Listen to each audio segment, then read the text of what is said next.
morning, students. In my previous video, we have introduced concept of thermodynamics. In that, we have discussed zeroth law of thermodynamics, concept of internal energy for ideal gas and real gas, as well as we have studied first law of thermodynamics. We have also studied the concept of specific heat of a gas. When we were discussing specific heat of a gas, we have also discussed molar specific heat of a gas corresponding to constant volume as well as constant pressure. Now, in today's concept, what we are doing, we will discuss relation between specific heat of a gas, that is also known as Mayer's formula. Here we will establish relationship between specific heat of a gas at constant pressure and specific heat of a gas at constant volume. So for that, let we consider 1 gram mole of an ideal gas. This is enclosed in a cylinder fitted with a piston. So let this gas be heated at, first of all, we are taking the condition of constant volume. So let the gas be heated at constant volume. So due to that heating, there is a small change in temperature, let it be dT. So let the gas be heated at this constant volume through a small range of temperature dT. Now, what will be the amount of heat required? So amount of heat energy supplied to the gas.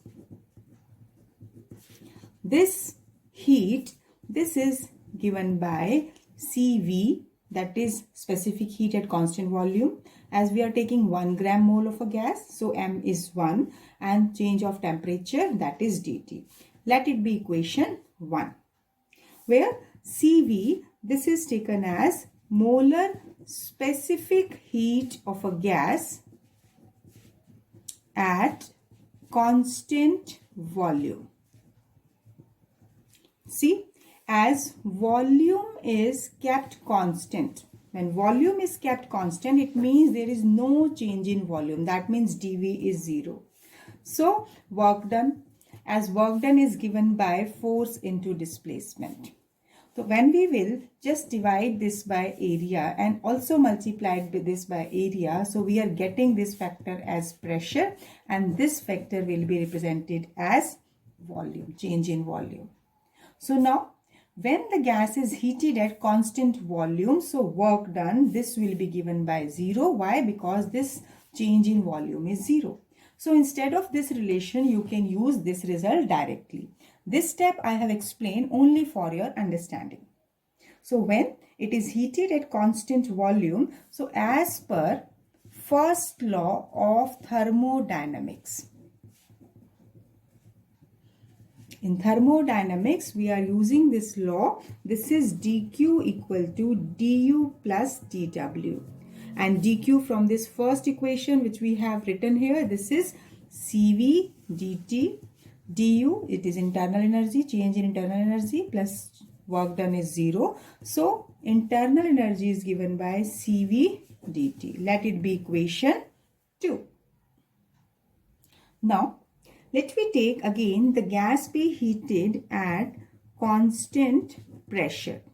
So when the gas is heated at constant pressure through the same range of temperature dT, so in that particular case, amount of heat supplied, this is given by Cp dt. So this is Cp into dt because M is 1. As my formula for heat is Cp, that is specific heat, multiplied by amount of substance, multiplied by change of temperature. So here dq dash is Cp into dt. So let it be equation 3, where Cp is molar specific heat at constant pressure. This is at constant pressure. Now here, what will be the work done? This is given by PdV. So here pressure is constant but volume is changing. So there corresponding to it, let me take du dash. This is increase in internal energy of the gas. So again, we will use equation of, that is first law of thermodynamics.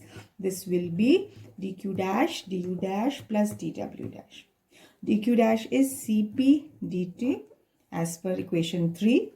du dash plus, we have represented it by the same factor, dw dash, this is pdv. So very important point that you have to note here, as rise of temperature, either the gas is heated at constant pressure condition or at constant volume condition.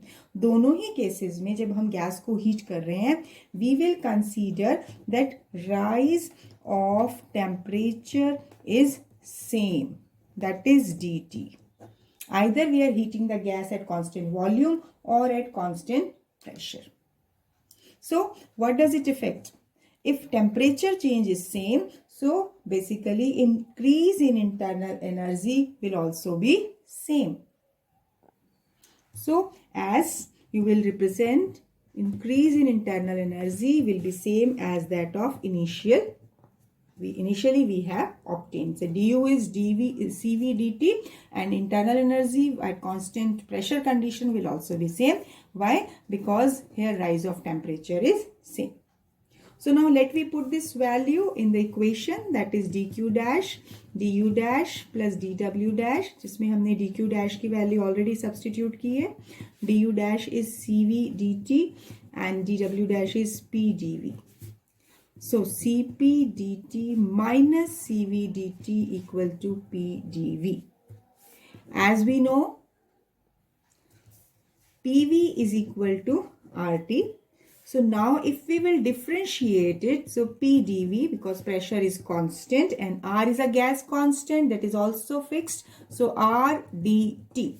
So Pdv will be replaced here by RdT.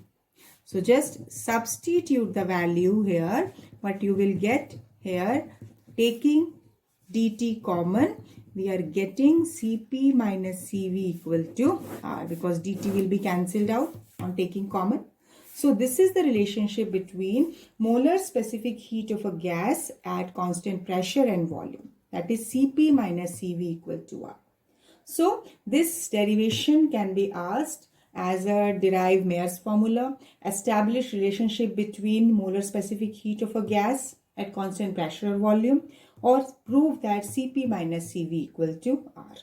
So in this way, this is one of the application of first law of thermodynamics. Now, let me discuss limitations of first law of thermodynamics. Here, this law does not indicate the direction in which change can occur. So, the direction of change, it cannot be indicated by it. Suppose, let me take very basic example to give its clarity, like when a bullet, it strike a target. So kinetic energy of this bullet, it is converted into heat energy on striking it. So that when bullet is striking this target, then it get embedded into it. So kinetic energy is converted into the heat energy because of it coming into contact. But if same amount of heat energy is developed in this target by any means, किसी भी तरीके से अगर हमने उतनी heat generate कर दी, तो क्या ये possible है that here that the target will produce same kinetic energy of the bullet? No, it cannot be possible. So heat energy developed in the target cannot be converted back into kinetic energy of the bullet, enable it to fly back. यानी energy conversion तो है, यहाँ पर kinetic energy heat energy में convert हो सकती है, लेकिन यहाँ अगर हीट एनर्जी डेवलप होती है तो वापस उस बुलेट को वो मोशन प्रोवाइड नहीं कर सकती है. So this is a one limitation of first law of thermodynamics. Second, it does not give any idea about extent of change. It gives no idea about the extent of change. Basically, we all know that heat is not converted into energy or work done by itself. Some external agent is required for it. That external agent, that is called heat engine, is required for this purpose. But no heat engine can convert this all heat energy from the source into mechanical work or energy. That means first law is not giving the extent how much amount of energy is converted, that is how much heat is converted into work. So first law of thermodynamics is silent about answering it. And the third limitation is first law of thermodynamics give no information about source of heat, whether it is a hot body or it is a cold body. We know that the heat always flows from higher temperature to lower temperature. That means from hot body to cold body. But if we have to flow the heat from cold body to hot body, some external agent is required for it. So first law of thermodynamics, this gives no information about the source of heat. What can be the main source of heat, whether cold body or hot body. So these are the three limitations of first law of thermodynamics. Now we will discuss only the statement of second law of thermodynamics. Here the basic purpose, basic concept we will study here, that basically first law of thermodynamics does not give information whether heat flows from hot body to cold body or cold body to hot body. So second law of thermodynamics, that is justifying the point that when heat has to flow from lower temperature to higher temperature, then when an external agent is required. So इसको statement form में हम two form में लेके चलते हैं. First statement है Kelvin-Planck statement. What is it? It is impossible to construct a heat engine which would absorb heat from a reservoir. From a source, it will absorb heat and convert entire 100% of heat energy into work done. That means it is practically not possible to construct a heat engine. देखिए जो भी engine work करता है उसमें heat energy कुछ हमारी work में convert होती है और कुछ पार्ट लॉस भी हो जाता है, लेकिन 100% एफिशिएंसी ऑब्टेन करना ये प्रैक्टिकली इम्पॉसिबल है.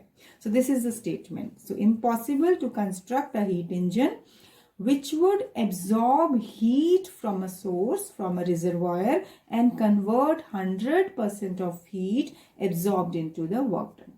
This is one way to give its statement. Clausius has given another statement justifying the same kind of concept. It is impossible to design a self-acting machine unaided by an external agency which would transfer heat from a body at lower temperature to another body at higher temperature. यही point जो हमारा third point था उसी को explain कर रहा है. Limitations of first law का थर्ड पॉइंट था. यानी क्या कह रहे हैं इसमें कि बिना एक्सटर्नल एजेंट के हीट को हम कोल्ड बॉडी से, कोल्ड टेम्परेचर से हायर टेम्परेचर, लो टेम्परेचर से हायर टेम्परेचर पर वर्क नहीं करा सकते हैं. यानी ऐसी कोई भी मशीन को वर्क कराने के लिए एक एक्सटर्नल एजेंसी जरूर चाहिए. So impossible to design self-acting machine unaided by external agency means कोई भी मशीन को इस कंडीशन में वर्क कराना है तो एक्सटर्नल एजेंट चाहिए. Without its help it cannot be possible. So what is the condition? That it is impossible to design self-acting machine unaided by external agency which would transfer heat from body at lower temperature to body at higher temperature. So beta, these two statements you have to learn. Although if it is asked in 1 mark, state second law of thermodynamics, then you are free to write any of these two statements. But अगर आपको specify कर दिया जाए कि Clausius statement देना है या फिर Kelvin statement देना है तो आपको वो specific statement learn करनी है. So Kelvin-Planck statement ये वाला है और Clausius statement, तो accordingly you have to learn this. Now after this we are giving just brief concept of reversible and irreversible process. Although you are familiar with this concept, the basic concept you have done in chemistry also. Reversible process. See, a thermodynamical process taking a system from initial state to final state. अगर किसी भी एक process को हम एक stage से दूसरी stage पर लेके जाते हैं and if the process can be returned back such that both system and surrounding return to the original state with no change. यानी एक अगर सिस्टम में इनिशियली मान लो कुछ प्रेशर P है, टेम्परेचर T है, वॉल्यूम V है, और साइकिल ऑफ चेंजेस से क्रॉस करके ये कहें कि इनिशियल से फाइनल स्टेट पर पहुंचने पर भी और फाइनल से वापस इनिशियल स्टेट में हम उसे रिवर्स कर सकें, यानी thermodynamical process which can be retracing its path, keeping the system under same conditions, that conditions are not changing, system return back to original state with no other change occurring in the system. तो उस case में जो process होगी उसे हम क्या कहेंगे, reversible process. So what can be the possible example of reversible process? Slow compression and expansion of a spring can be treated as reversible process. देखिए अगर हम स्प्रिंग पर फोर्स लगाते हैं तो वो कंप्रेस हो जाता है, और अगर उसी फोर्स को हटा देंगे तो वो क्या होगा, वापस अपने ओरिजिनल स्टेट गेन कर लेता है. तो दैट मीन्स स्लो कंप्रेशन और एक्सपेंशन. सेम प्रोसेस हम एक्सपेंशन के लिए भी करते हैं. अगर स्प्रिंग को स्लोली हम कंप्रेस करें या एक्सपैंड करें और फोर्स अगर हटा देंगे तो system will, the spring will restore its original position, configuration. तो this is a reversible process. Likewise, if you are taking an ideal gas, this ideal gas is allowed to expand slowly and then compressed slowly in a cylinder fitted with a frictionless piston. So when it is either expanded or compressed very slowly, then again it is a reversible process. Now irreversible process, irreversible is exactly the reverse of reversible process, यानी उसमें system reverse back नहीं हो सकता है. A process which cannot satisfy the condition of reversible process, like rusting of iron, it is an irreversible process. So a system which does not return to original state even after a number of changes, after a series of changes, so then it is taken as irreversible process. So that's all for today. Just revise all the concepts thoroughly. Thank you. Have a nice day.